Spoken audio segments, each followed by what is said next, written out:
Good morning mga karespeto at isang magandang araw na naman po sa ating lahat. So nandito po tayo sa Metro Pines Inn dito po sa Baguio City. Ito nga po pala ay matatagpuan sa Otic Street. At nag-order nga po pala kami sa Recess Resto and Cafe. Nagpa-deliver lang po kami via Grab. At ilalagay ko na nga din po pala ang Facebook page nila dito sa screen at ang link ng Facebook nila dito sa description. At 24 hours nga po pala open ang restaurant nila at matatagpuan po ito sa Session Road. At eto pa nga po pala ang mga pagkain nila.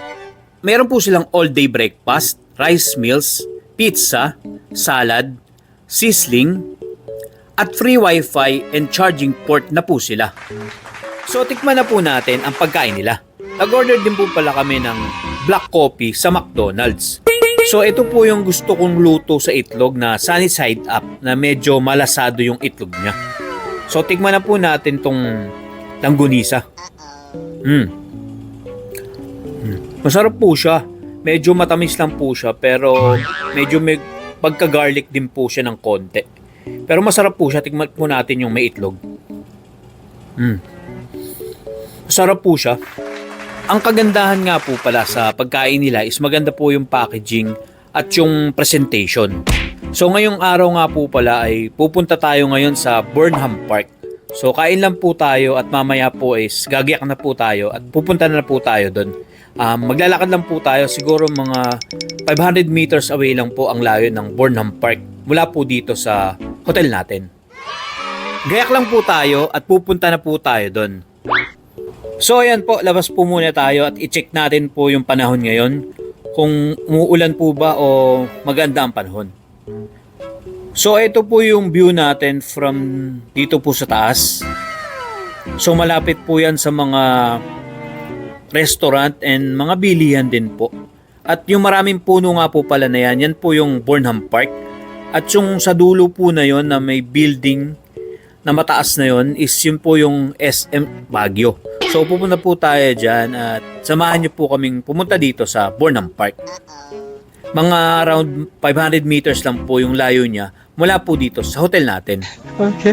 Ang last punta ko nga po pala sa Burnham Park is 2000 or 1999. Siguro po mga high school ako. At nandito na nga po pala tayo sa Burnham Park. Sa tingin ko po dito is konti lang po yung nagbago simula po nung huli kong pagpunta dito. At bago po tayo magpatuloy ay konting history po muna tayo. Burnham Park was built on a grassy valley called Baguio Meadow of the Ibaloy settlement, Cafagway, present-day downtown Baguio. The park was envisioned by American architect Daniel Hudson Burnham as a part of a larger plan of the city of Baguio in 1905.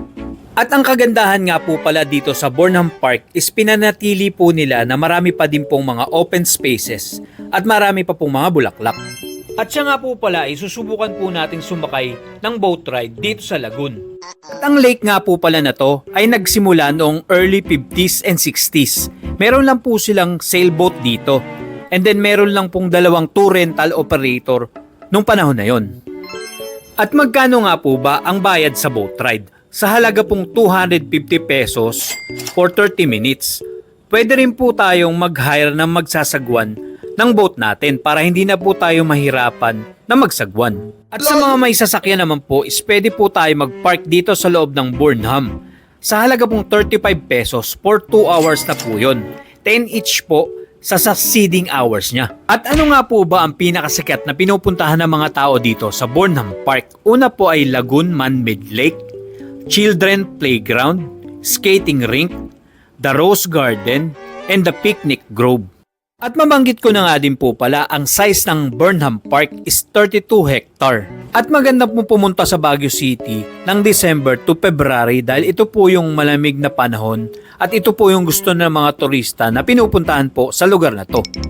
Bigyan ko na nga po pala kayo ng tips and guidelines. Paalala po na free entrance po dito sa loob ng Burnham Park kasi open po ito for public and all visitor po sa lahat po ng ages. So magdala din po tayo ng cash kasi po iba pong amenities and activities sa loob dito ng park is required po ng payment. Kamukha po ng bike rentals, kamukha po nito boat ride and amusement ride. Yung bike rental naman po dito is mura lang naman po. Siguro po mga 50 pesos for 30 minutes.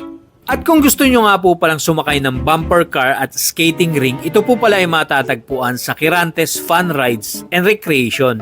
Ito po ay matatagpuan dito lang po sa Burnham Park. So ang bayad po sa mga rides nila is 100 pesos po. Pero different po ang bayad ng bawat isang rides. Ang Kirantes nga po pala ay isang indoor recreation na maraming rides. Katulad po ng carousel. At meron po sila dito mga stall na pwede po tayong bumili ng iba't ibang mga pagkain. At wag po natin kakalimutan na magdala ng pagkain at refreshment beverage para ma-energize po tayo sa buong araw. At wag po natin kakalimutan na magdala ng jacket dahil nagde-range po ang temperature dito from 18 degrees Celsius and below. Kung gusto nyo nga po pala ma-experience ang magsuot ng Igorot costume ay meron po sila dito. Yung tutumbukin po natin sa gawing kanan natin, yung may platform po na kulay blue yung handrails. Meron po silang pinare-rent dito for only 100 pesos.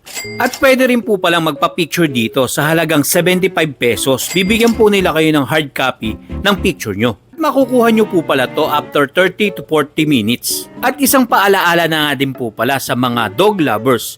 Bawal po dito ang large, medium size na mga aso sa loob ng Burnham Park. Ang lahat po ng dog owner is magkakaroon po kayo ng fine kapag hindi nyo po nilinis yung mga dumi ng mga alaga natin.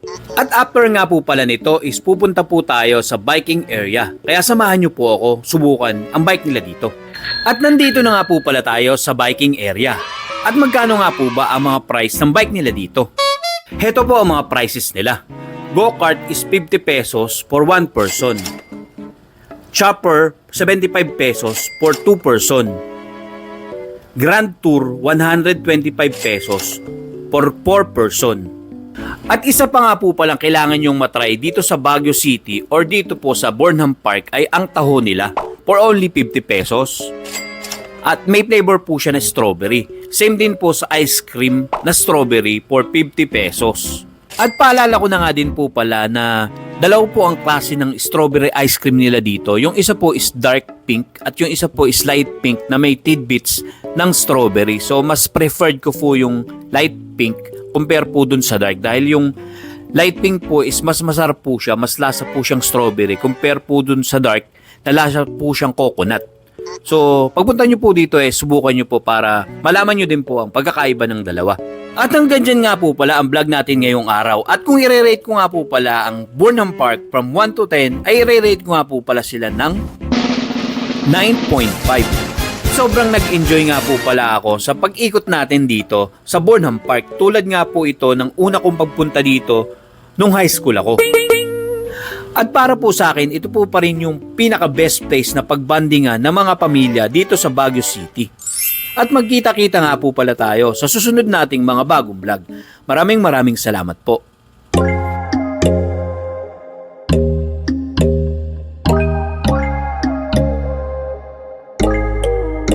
When there's no hope hiding, no chance concealing what deep down I felt for you. Oh, I regret for losing the one who loved me for who I can't go back to. Walking through all the dust, memories and frame a past we simply let fade. Oh, but I don't